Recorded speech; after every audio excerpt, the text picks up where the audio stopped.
नमस्कार खबर स्टोरी को स्वागत करुछि मु शक्ति। असली पुलिस हाथ में धरा पड़े नकली पुलिस। दुई जन नकली पुलिस को बांधी खंडगिरी थाना पुलिस। ए दुई जन पुलिस रो परिचय दे विभिन्न लोकों को ठकुथिले। खंडगिरी पहाड़ उपत्यकार आसुथिबा पर्यटक एवं प्रेमी जुगल एमानंकु से ब्लैकमेल करुथिले, हैरान करुथिले। आज असली पुलिस हाथ में पड़िछंती ए दुई नकली पुलिस। खंडगिरी पहाड़ रे पुलिस परिचय दे प्रेमी जुगल को लुटपाट करुथिबा दुई नकली पुलिस को गिरफ्त करिछि खंडगिरी थाना पुलिस। गिरफ्त अभियुक्त हेले केरलर जोसेफ एमई और खंडगिरी जागमरा अंचलर जितेंद्र सामंतराय। उभय खंडगिरी पहाड़ रे पुलिस रो परिचय दे पर्यटकों को लुटुथिबा अभियोग हेबा परे खंडगिरी थाना पुलिस छकी बसिथिला। एक प्रेमी जुगल को हैरान हरकत करने सह लुटपाट करने बेले उभय को असली पुलिस मारी बसीथिला। सेमानंको फोन ने मध्य किछि प्रेमी जुगल फोटो थिबा जानिबा को पाइछि पुलिस। सेमानंको नारे आउ कोन केस रहिछि से नै खोलताड़ आरंभ करिछि पुलिस। तबे ये दुई जण ठक बा नकली पुलिस खंडगिरी पहाड़ रे प्रेमी जुगल को टार्गेट करुथिले, पर्यटकों को टार्गेट करुथिले। नकली पुलिस होई पुलिस रो परिचय देई सेमानंकु ब्लैकमेल करुथिले प्रेमी जुगल को, एवं जो पर्यटक आसुथिले तांकु मध्य हैरान करुथिले, ठकुथिले। तेबे ने अधिक आलोचना करिसंती आम भुवनेश्वर रिपोर्टर मानस महापात्र। थारे अछि चाकरी करिबो पुलिस आउ माछो खाइबो इलिस। बोधे ए बाबू मानको पई सेही कथाटी प्रयोज्य। आमे एथि पई एक कथा कहूचु जे एमाने होउछंती सेही व्यक्ति जे कि पिला बेलु निजको पुलिस भाबरे परिचित करिबा को चाहुथिले आउ खंडगिरी पहाड़ उपरे एमाने लुचि बसुथिले जे केतबेले एमाने प्रेमी जुगल को झांपीबे एवं ता सहित टंका पैसा लुटिबे। ए दि जण को आपण चिनी रखंतु। जणे होउछंती जोसेफ हेमी एवं आउ जणे होउछंती जितेंद्र सामंतराय, जो मानको वर्तमान काबू करिछि खंडगिरी थाना पुलिस।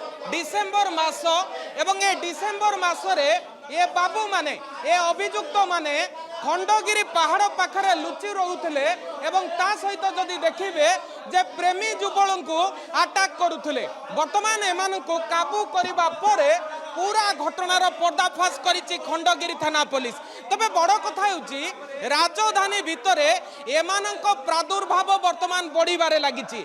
आपण किछि दिन तळे देखिथिबे शहीद नगर थाना अंचल रे ठीक समान ढंगरे ए जो अभियुक्त रहिछंती बा नकली पुलिस किबळी भाबरे पुलिस रो परिचय दउथिले एवं खाकी वर्दी पाखरे रखिबा सहित साधारण लोकों को ठकुथिले। वर्तमान एमानको आमे देखैलु जो माने कि खंडगिरी थाना पुलिस द्वारा गिरफ होइछंती। एमानको भितरु जनको घर केरल होइतला बेले अन्य जनको घर हेउची भुवनेश्वर रो जागमरा बा एई खंडगिरी थाना। किंतु बड़ कथा जे खंडगिरी थाना अंचल रे जेतबेले एमाने एभली काम करुथिले सेतबेले पुलिस केमिति जानि पार नथला। एवं आउ गोटे कथा होउची ए अभियुक्त माने अनेक प्रेमी जुगल को अटैक करुथिले, अनेक प्रेमी जुगल को ब्लैकमेल करुथिले, सेमानंको ठारू मोटा अंकर अर्थ नउथिले। एवं जेतबेले काली गोटे घटना घटिला, काली गोटे अभियोग सामना को आइला, से अभियोग परे अभियुक्त दुई जन को वर्तमान परिस्थिति रे काबू करा जायछि। तबे आउ गोटे कथा होउची जेतबेले अभियुक्त को काबू करा जायछि सेतबेले गोटे कथा जणा पड़िछि जे एमानंको फोन रे किछि प्रेमी जुगल फोटो कह देकी रहूला एवं परवर्ती समय रे से फोटो को देखाइबा सहित बा एमानंको भितरु जणे निजको खंडगिरी थानार इंस्पेक्टर आउ जणे निजको जोन एसपी कहबा सहित जो माने प्रेमी जुगल थिले सेमानंको ब्लैकमेल करुतले।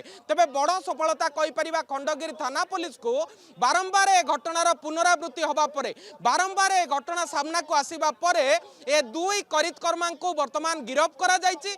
एमानंको वर्तमान कोर्ट चालान कराइछि। पुलिस रो कहबार कथा ला जदि एभली भाबरे कोनोसी लोक ठकैर शिकार होइथांती, ब्लैकमेल रो शिकार होइथांती बा ए दुई अभियुक्त निजको पुलिस कहि तांको ठारू टंका लुटी थांती तबे तुरंत आसी निकटस्थ थाना रे अभियोग करंतु। भुवनेश्वर कैमरा पर्सन अब्दुल को सह मानस महापात्र, नंदीघोष टीवी।